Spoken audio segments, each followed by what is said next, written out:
يا رب يا عالم الحال إليك وجهت. رسول الله صلى الله عليه وسلم يقول إن الحلال بين وإن الحرام بين وبينهما أمور مشتبهات لا يعلمهن كثير من الناس فمن اتقى الشبهات فقد استبرأ لدينه وعرضه ومن وقع في الشبهات وقع في الحرام كالراعي يرعى حول الحمى يوشك أن يرتع فيه ألا وإن لكل ملك حمى ألا وإن حمى الله محارمه ألا وإن بالجسد مضغة إذا صلحت صلح الجسد كله وإذا فسدت فسد الجسد كله ألا وهي القلب. رواه البخاري ومسلم.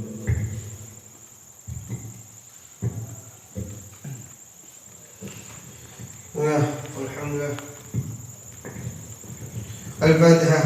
Allah yafza alaina wa alaikum futul arifin wa yufaqqihna wa iyyakum fid din wa yufidu ala qulubina wa qulubikum ma afadahu ala qulubi ibadis salihin wa yaj'alana wa iyyakum min hizbihi al-muflihin al-madah wal-radad wal-mu'adhdhinin wal-muqimin wal-mutasaddiqin ala hadha al-masjid as-sadiqin ula'iqin ahlun nuskhi wa ahlus siraj wa ahlud duhur وأهل الفطور وأهل الخريف وكل من جاء منه خير في هذه الليلة الشريفة أن الله يتقبل من الجميع ويعفو عن الجميع ويجازيهم بإحسان في جنات النعيم وأن الله يجعلنا وإياكم من المقبولين في هذا الشهر العظيم ويجعلنا من صوامه وقوامه ممن اتقاه ونقذاه من النار ويرزقنا قيام ليلة القدر ولا يحرمنا أجرها ويتمم المقصود للجميع على ما يرضي الله ورسوله ويحفظ علينا وعليكم دين الإسلام والإيمان ويتوفنا عليه ويختم لنا ولكم بالحسنى في خير ولطف وعافية إلى حضرة النبي محمد صلى الله عليه وسلم. الفاتحة.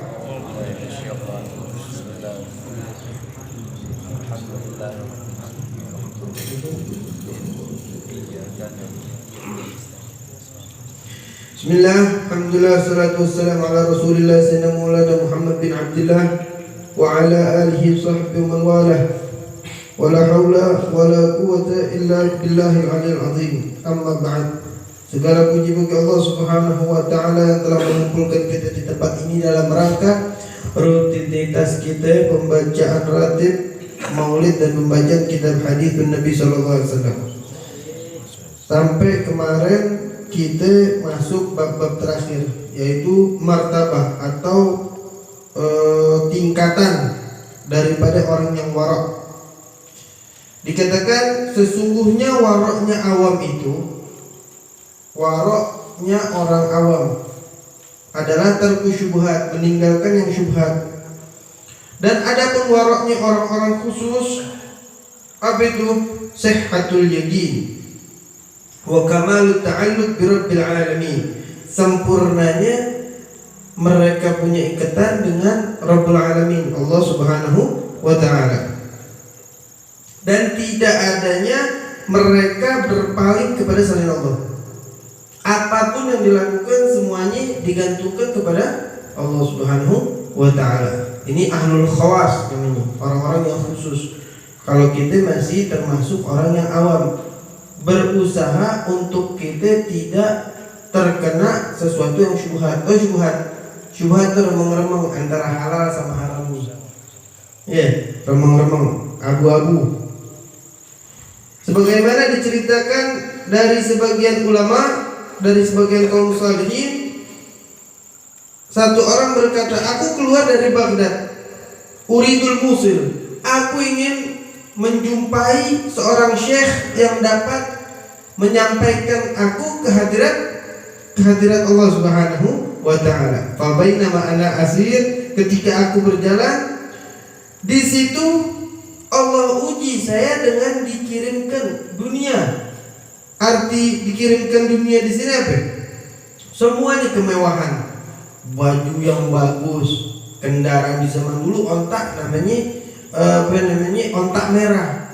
Kalau sekarang seharga apa? Kalau dulu binatang namanya ontak merah, paling mahalnya terus baju yang bagus, perhiasan yang bagus, dan semua yang yang berhubungan dengan nafsu duniawi. Wanita yang cantik disodorin semuanya ketika aku ingin berjalan bertemu dengan syekh yang muslim. Kemudian fa'aradtu anha, aku berpaling dari hal tersebut. Akhirnya aku disodorkan lagi terhadap aku kenikmatan surga akhirat. Ini kenikmatan akhirat dengan bidadarinya, dengan perhiasan yang ada di dalamnya, dengan sungai-sungai serta buah-buahan yang ada di dalam surga.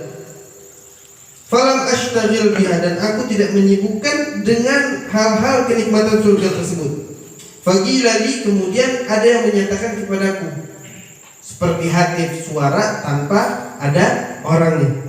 La waqafta ma'al ula, jika engkau ambil yang pertama, yang ketika disodorkan dunia, la hajabnaka 'ani tsaniyah, maka kami akan hijab, kami akan halangi engkau dari yang kedua, masuk dalam surga dan mendapatkan kenikmatan yang ada di surga.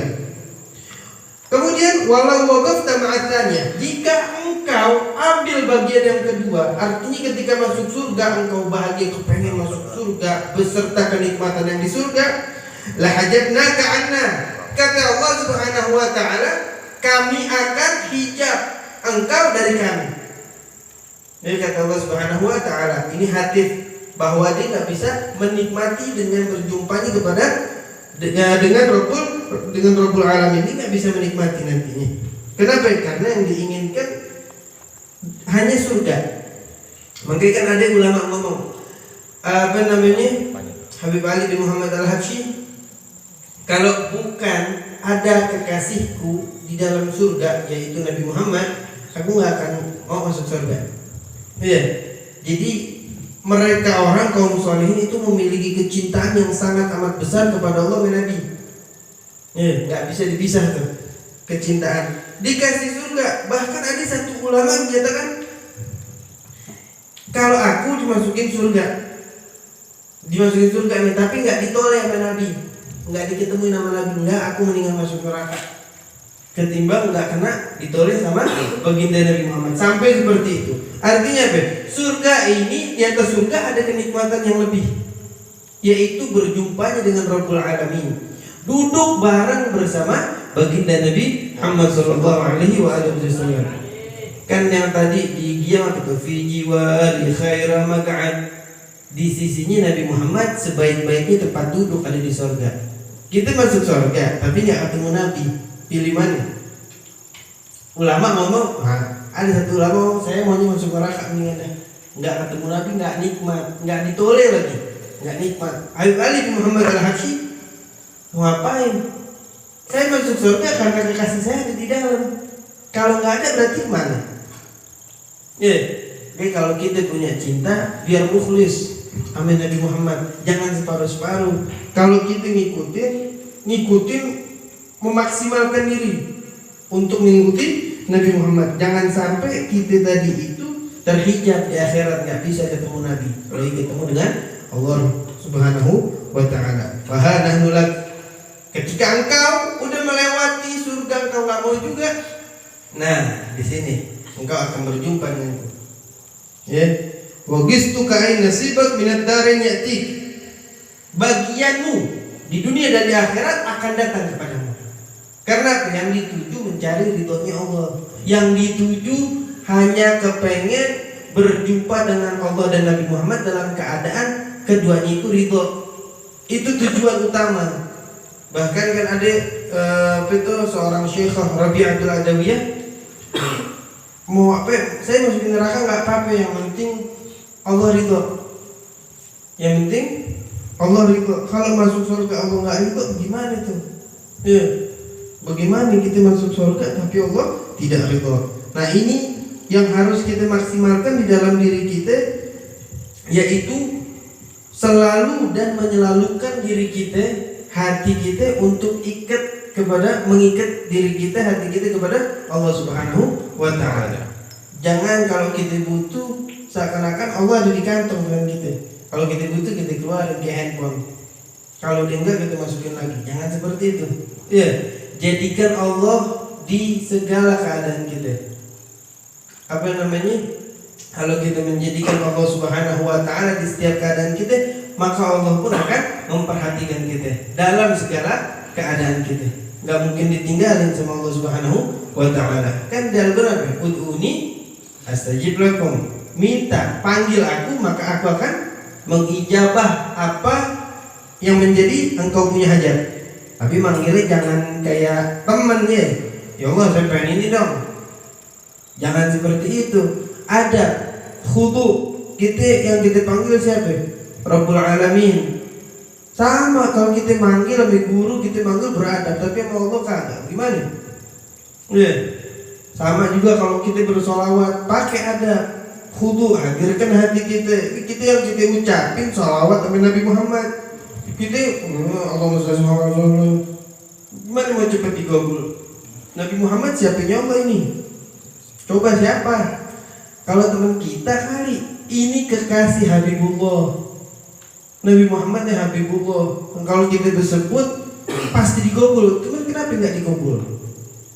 Ya, kurang adabnya kita, sama Nabi Muhammad. Kita jadi umatnya. Malah kita yang kurang beradab. Dulu orang Yahudi tawassul sama Nabi Muhammad sebelum Nabi Muhammad lahir ketika perang. Diijabah sama Allah. Karena apa? Mereka yakin.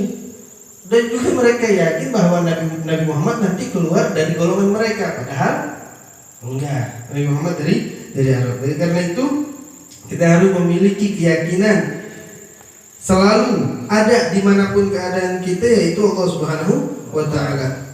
Harus hadirkan. Pengen melakukan apa-apa, mudah-mudahan Allah ridho setiap langkah kita. Dulu ada seorang guru sama murid. Kenapa seorang guru memperhatikan lebih terhadap salah satu muridnya? Lagi kumpul kayak begini. Murid pada nanya, kok guru kau lebih perhatian sama yang satu nih? Mau tahu? Ayo kumpul semuanya, dikasih ayam atau ayo potong di tempat yang nggak ada sesiapa pun melihat. Bawa yang satu kalau tempat tidur, yang satu kamar mandi. Yang murid bisa yang namanya guru belum dipotong balik ke gurunya. Saya nggak bisa potong wahai guruku. Kenapa? Saya mau potong kamar mandi ada yang lihat. Saya mau potong di kamar ada yang lihat. Saya mau potong di hutan ada yang lihat. Saya mau potong di sumur ada yang lihat. Siapa? Allah Rabbul Alamin. Ya, di setiap keadaan Allah nggak tidur. Ingat, ya, kita harus tuh. Kalau kita mau melakukan sesuatu yang menyebabkan Allah murka, ingat murkanya Allah Subhanahu wa taala bisa menyebabkan kita nggak dapat ridhonya Allah Subhanahu wa taala. Naudzubillah min dzalik. Mudah-mudahan kita semuanya mendapatkan ridhonya Allah dan Nabi. Mudah-mudahan kita bisa mengikuti Nabi Muhammad zahiran wa batinan. Mudah-mudahan kita semuanya dimasukkan ke dalam surga bareng sama Nabi Muhammad sallallahu alaihi wa ala alihi wasallam. Selesai daripada hadis yang ke-6. Hadis ini diriwayatkan oleh Imam Bukhari wa Muslim. Masuk hadis berikutnya, wallahu a'lam bis-shawab. Al-Fatihah. Bismillahirrahmanirrahim.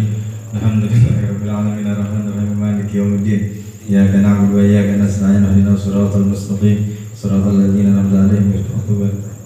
Jadi kurban hukumnya sunnah muakkadah, bukan wajib ya. Kurban hukumnya sunnah. Nah, jangan begini, tahun kemarin saya udah kurban, tahun kemarin lagi saya udah kurban. Kalau sekarang saya nggak kurban dah.